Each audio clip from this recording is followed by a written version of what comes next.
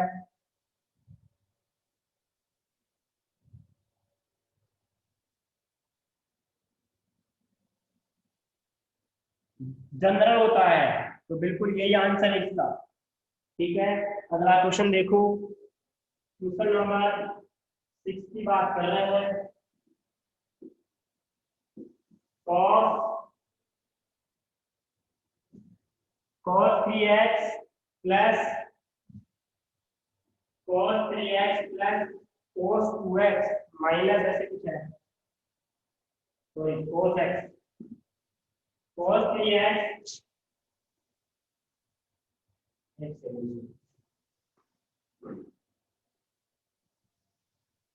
अरे निखिल वीडियो को बंद कर दे ओए हीरो।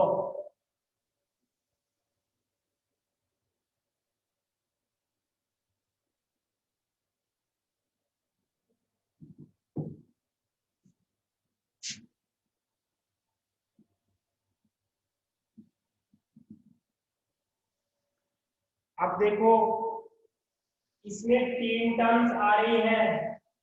कितने टर्म्स आ रही है? 3 टर्म्स आ रही है।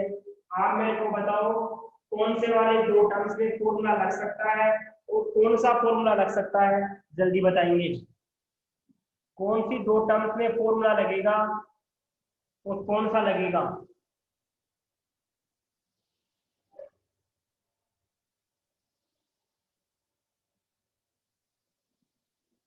Very good. cos c plus cos d का फॉर्मूला लगेगा और पहली टर्म में और दूसरी टर्म में लगेगा। बहुत बढ़िया, इन दोनों टर्म में लगाएंगे। तो देखिए क्या फॉर्मूला होता है, आपको पता है cos c plus cos d का फॉर्मूला लिखेंगे यहाँ पे। cos c plus cos d का होता है 2 cos c plus d upon 2 और cos c minus d upon 2 आएगा, नहीं आएगा? तो यहाँ से इन दोनों में लगाएंगे अपन फॉर्मूला, इसमें और इसमें।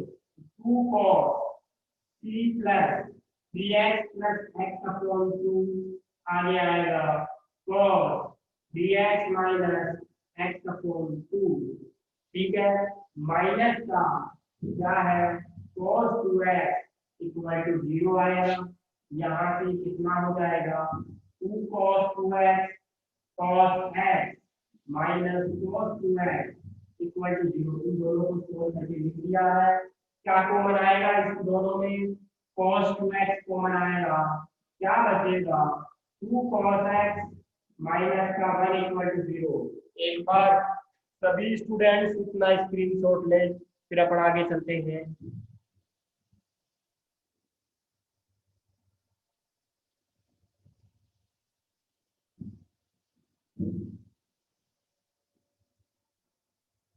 हाँ, अब देखो यहाँ से, अब आपको पता है ये 2 फैक्टर हो गए। एक फैक्टर तो ये हो गया, एक गुणनखंड तो ये हो गया, दूसरा गुणनखंड। 2 गुणनखंड बोलो चाहे फैक्टर बोलो, या तो ये 0 होगा या फिर ये 0 होगा। आइदर दिस 0 या फिर ये 0। तो क्या बोलते हैं अपन, आइदर। आइदर का मतलब क्या होता है, या तो ये 0 cos 2x इक्वल टू 0 होगा, या फिर cos 2 cos x minus 1 equal to 0। इसको बोलते हैं, या फिर इसको बोलेंगे, या तो हिंदी में बोलते हैं या तो ये 0 होगा या फिर ये 0 होगा। तो यहाँ से 2 cos x इक्वल टू 1 आ जाएगा, cos x इक्वल टू 1/2 आ जाएगा। अब आप मेरे को ऐसे बताओ, cos x कब 0 होता है? इसको पूरे को x मान लेते हैं। cos x कब 0 होता है? मैंने आपको एक स्पेशल केस बताए थे, 3 स्पेशल केस बताए थे। उसमें कौन सा स्पेशल केस लगेगा इसमें cos x इक्वल टू 0 में? कौन सा लगेगा बताओ, देखें कौन सा लगेगा। कौन सा लगेगा स्पेशल केस की क्वालिटी, मैंने याद हो तो स्पेशल केस 3 लिखवाए थे, साइन एक्स 0 हो, कॉस एक्स 0 हो, 2n+1 पाई अपॉन 2, वेरी गुड, बहुत बढ़िया, बेटर है तुम्हारा, बहुत बढ़िया। मतलब x की जगह क्या है, x की जगह है 2x और वो आता है 2n+1 पाई अपॉन 2, आएगा नहीं आएगा? थोड़ा सा एक बार इसको सही तरीके से लिखते हैं, यहाँ पे इधर खुले खुले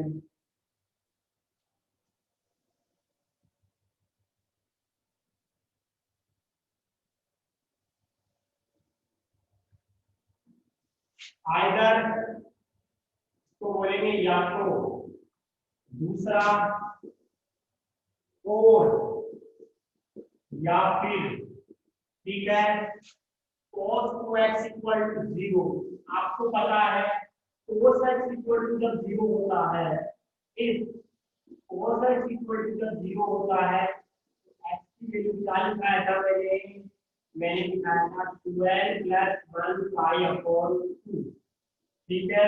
यहाँ पे देखो x की जगह 2x है तो 2n+1 पाई अपॉन 2 आ जाएगा, यहाँ से 2 से डिवाइड कर दो, 2n+1 पाई अपॉन 4 आ जाएगा।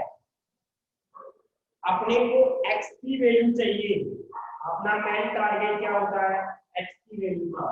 अब यहाँ देखो आपने इसको 0 कर दिया, अब इसको भी 0 करना पड़ेगा, तो 2 cos x -1 = 0, 2 cos x = 1, cos x = 1 upon 2, इसकी वैल्यू क्या हो जाएगी, cos पाई अपॉन 3 होगा। अब यहाँ पे कौन सा फॉर्मूला लगेगा, if cos x = cos y हो, x की वैल्यू क्या होती है 2n पाई प्लस माइनस y।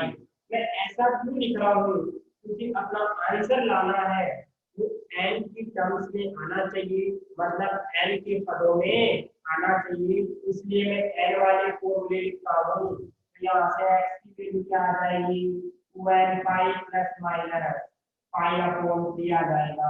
अपन बोल सकते हैं hence x = 2n+1 pi upon 4, और x की वैल्यू दूसरी क्या होगी, दूसरी वैल्यू क्या होगी, x की वैल्यू और x की वैल्यू क्या होगी, अगर अपन बोले और x की वैल्यू क्या होगी 2n पाई प्लस माइनस 3, ठीक है। n belongs to z, n belongs to z, बात समझ में आ गई आपके?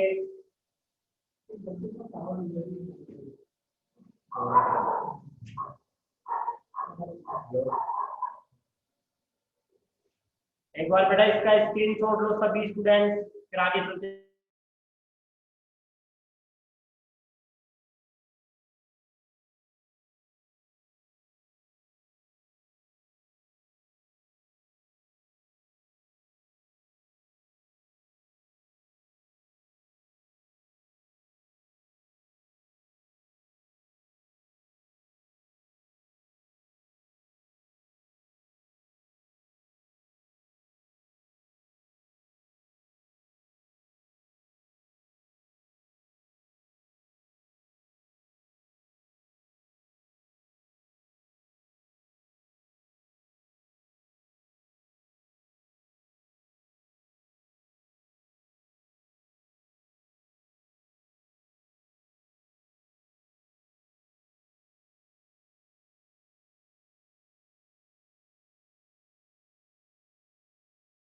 ऑडियो को क्लिक कर,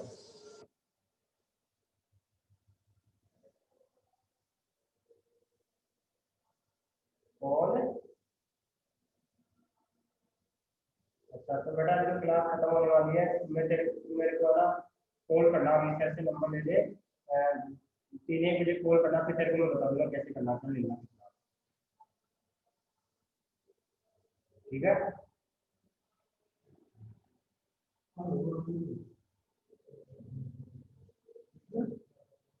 ठीक है, इसका हो गया ये।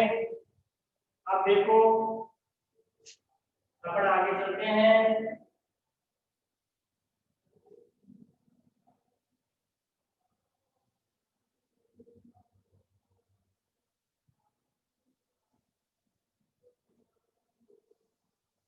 अगले क्वेश्चन की बात करते हैं।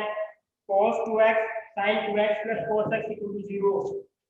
क्वेश्चन नंबर 5 7 हो गया ये 7 वाला question. sin 2x plus cos x equal to 0।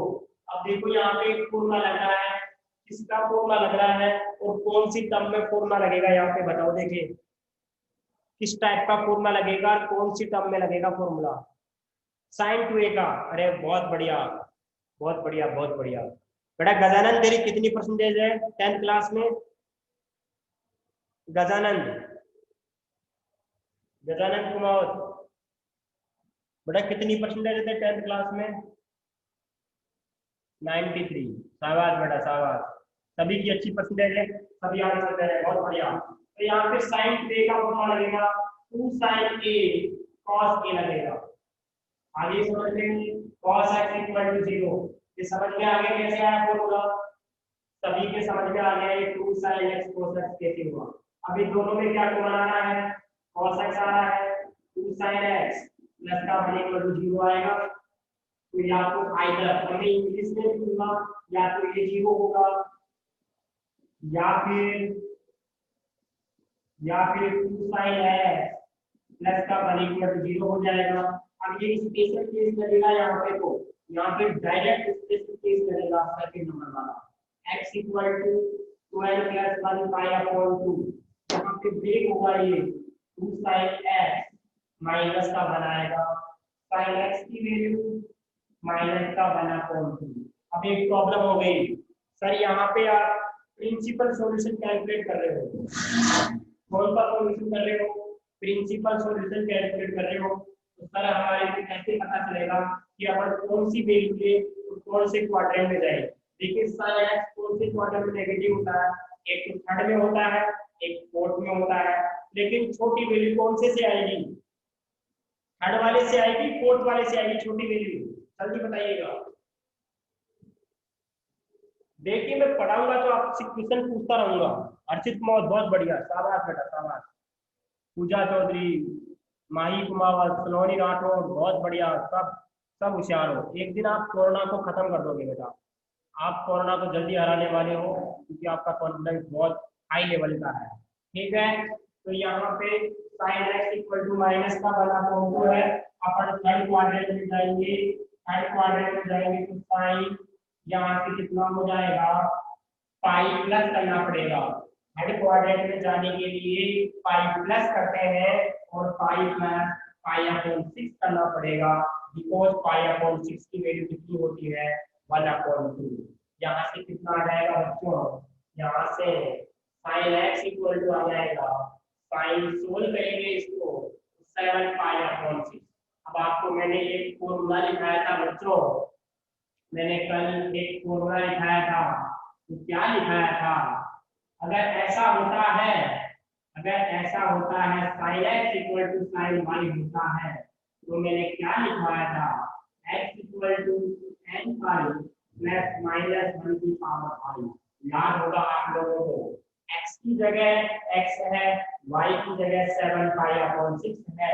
इस फॉर्मूले में लगाएंगे n पाई प्लस माइनस 1 की पावर है 7 पाई अपॉन 6 होगा। एक आंसर तो आपका ये हो गया, एक आपका आंसर ये हो गया। यहाँ पे भी n बिलोंग्स टू z है और यहाँ पे भी n बिलोंग्स टू z है। बच्चों सभी के समझ में आ गया होगा बढ़िया तरीके से। सर फोन में क्यों नहीं जा सकते? अरे वाह बहुत बढ़िया।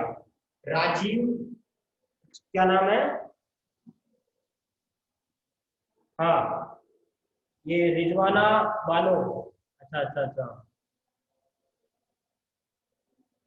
आप पूछ रहे हो कि फोर्थ क्वाड्रेंट में कैसे नहीं जा सकते, ठीक है बेटा। आपका बड़ा भाई भी पढ़ता था पिछले साल, क्या नाम था उसका?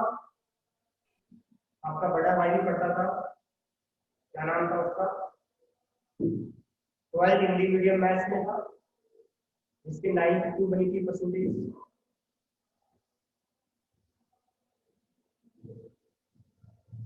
हाँ, अब देखिए, आप पूछ रहे हो फोर्थ क्वाड्रेंट में, बिल्कुल जावेद, जावेद था, बहुत अच्छा स्टूडेंट था पढ़ने में। अब देखिए, यहाँ पे x की वैल्यू आपके पास, देखो यहाँ पे चल रहे थे, ये ऐसे बोल रही है कि सर अपन फोर्थ क्वाड्रेंट में क्यों नहीं जा सकते, अपने पास टाइम बचा 5.5 मिनट का। देखिए, ये बोल रही है कि सर फोर्थ में क्यों नहीं जा सकते। अरे बेटा, अगर अपन फोर्थ में जाएंगे, मान लो अपन फोर्थ में जाते हैं, तो 2 पाई माइनस करते और माइनस का पाई अपॉन 6 आता, इसको सोल्व करते तो कितना आता, 11 पाई अपॉन 6 आता। अब मेरे को 11 अपॉन पाई अपॉन 6 लाना है। अगर मैं इसमें नहीं जाऊं तो भी मैं 11 पाई अपॉन 6 ला सकता हूँ। कैसे? एन की वैल्यू, देखो यहाँ पे अगर बात करें अपन, हाँ यहाँ बात कर रहे हैं अपन, ठीक है। यहाँ देखो क्या रखे, एन की वैल्यू 11 पाई अपॉन 6 आ जाए, चेक करते क्या रखते हैं, 2 रखेंगे। हाँ हाँ, देखो, अगर मान लो मैं इसमें एन की वैल्यू 3 पुट कर दूं, एन की वैल्यू 3 पुट कर दूं, इसके अंदर कितना आएगा, 3 पाई, एन की वैल्यू 3 माइनस 1 की पावर 3 माइनस हो जाएगा 7 पाई अपॉन 6। इसको सोल्व करो, कितना आएगा, 6 एलसीएम आएगा, 7 18, 18 में से 7 गया तो 11 पाई। क्या आ गया, क्या बेटा समझ में आ गया?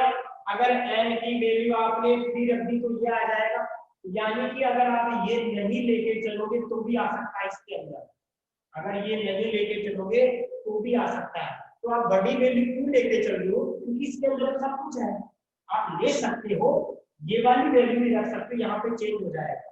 बात समझ में आ रही है? ओके, तो यहाँ पे आपका क्या हो जाएगा, यहाँ पे पाई प्लस पाई अपॉन 6, ठीक है, n बिलोंग्स टू z हो जाएगा। ओके, बहुत बढ़िया, बहुत बढ़िया, ठीक है।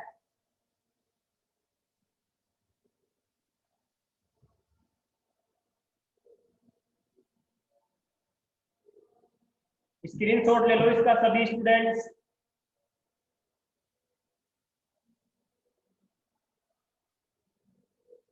हाँ, अगला क्वेश्चन करते हैं।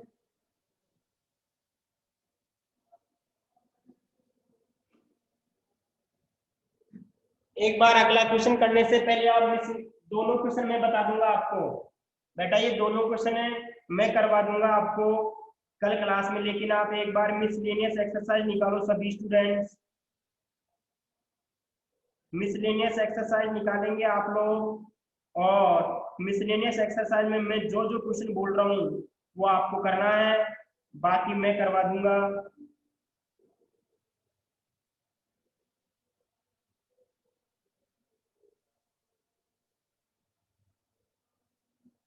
मिसलेनियस एक्सरसाइज में देखो, जो मिसलेनियस एक्सरसाइज है अगर उसकी बात करेंगे अपने, तो आप लोग कौन कौन से क्वेश्चन कर सकते हो बच्चों।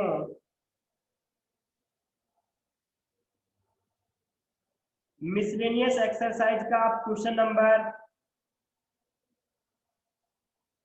पहला कर सकते हो, दूसरा कर सकते हो,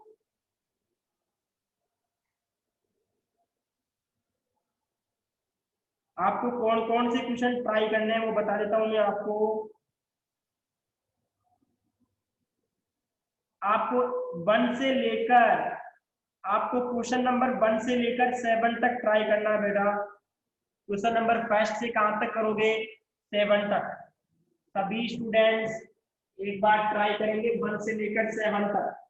अगर आपके आंसर आ जाता है, प्रूफ करना है 1 से 7 तक, तो आप कॉपी में कर लेना, ठीक है। अरे क्या बात समझ में आ गई क्या सभी के, यस और नो?